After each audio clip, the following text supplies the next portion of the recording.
Hey all, and welcome to my YouTube channel. Today, in this video, I shall be reading to y'all Gertrude McFuzz by Dr. Seuss. So sit back, relax, and enjoy. Gertrude McFuzz. There once was a girl bird named Gertrude McFuzz, and she had the smallest plain tail ever was. Oh, droopy droop feather, one droopy droop feather, that's all that she had, and oh, that one feather made Gertrude so sad.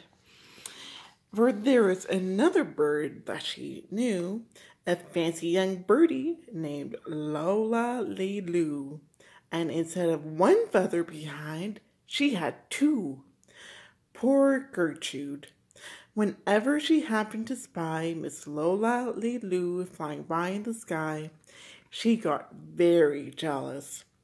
She frowned and she pouted.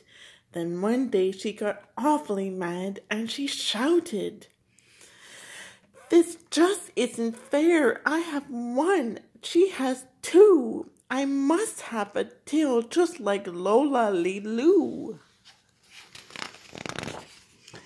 So she flew to her uncle, a doctor named Dake, whose office was high in a tree by the lake, and she cried, "Uncle Doctor, oh please, do you know of some kind of a pill that will make my tail grow?"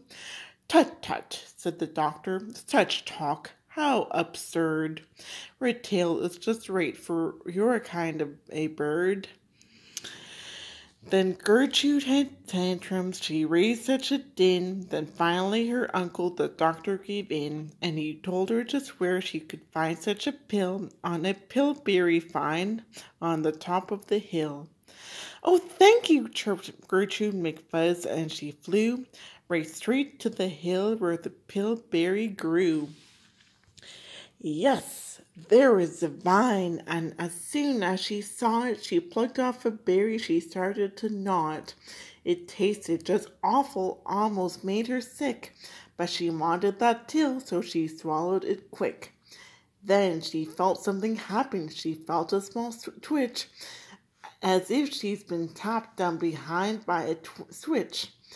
And Gertrude looked round, and she cheered. It was true. Two feathers, exactly like Lola Lee Loo. Then she got an idea. "Now I know what I'll do. I'll grow a tail better than Lola Lee Loo. These pills that grew feathers are working just fine." So she nibbled another one off of the vine.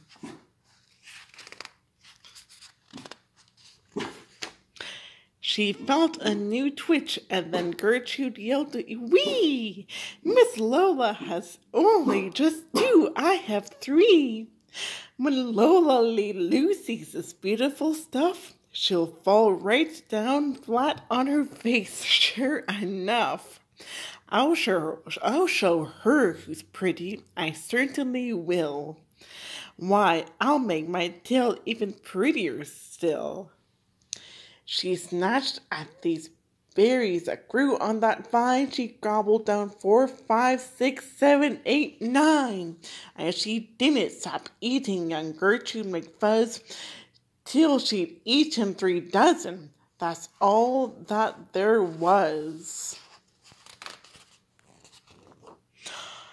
Then the feathers popped out with a zang, with a zing. They blossomed like flowers that bloom in the spring, all fit for a queen. What a sight to behold! They sparkled like diamonds and gumdrops and gold, like silk, like spaghetti, like satin, like lace. They burst out like rockets all over the place. They waved in the air and they swished in the breeze, and some were as long as the branches of trees. And they kept growing. They popped and they popped until long about sundown, when finally they stopped. "And now," giggled Gertrude, "the next thing to do is to fly straight home and show Lola Lee Loo. When Lola sees these, why her face will get red, and she'll let out a scream, and she'll fall right down dead. Then she spread out her wings to take off from the ground, but with all those feathers she weighed 90 pounds. She yanked and she pulled and she let out a squawk, but that bird couldn't fly, couldn't run, couldn't walk. And all through that night she was stuck on that hill, and Gertrude McFuzz might be stuck up there still if her good Uncle Dick hadn't heard that girl yelp. He rushed to her rescue and brought along help. Beauty always costs a price. To lift Gertrude up almost broke all their beaks, and to fly her back home it took almost 2 weeks. And then it took almost another week more to pull out those feathers. My, Gertrude was sore.